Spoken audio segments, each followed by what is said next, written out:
Hello दोस्तों, आप सबका स्वागत है आज की हमारी न्यू वीडियो में। यदि चैनल पर नहीं हो तो चैनल को सब्सक्राइब करें और वीडियो अच्छे लगे तो वीडियो को लाइक करें। ये 2000 चिक्स हैं जिन्हें हमने 20-30 डिंकर में 2.5 किलो गुड़, 100 ग्राम सोडा और 50 ग्राम हल्दी तीनों मिलाकर 30 लीटर पानी में 30 डिंकरों में 1-1 लीटर डिंकर में घेर कर दे दिया है।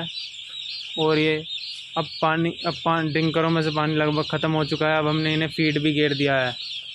ये डे 1 की वीडियो है। डे 2 से लेकर डे 7 तक की वीडियो देखने के लिए हमारे चैनल को सब्सक्राइब करें और वीडियो अच्छी लगे तो वीडियो को लाइक शेयर कमेंट ज़रूर करें। धन्यवाद।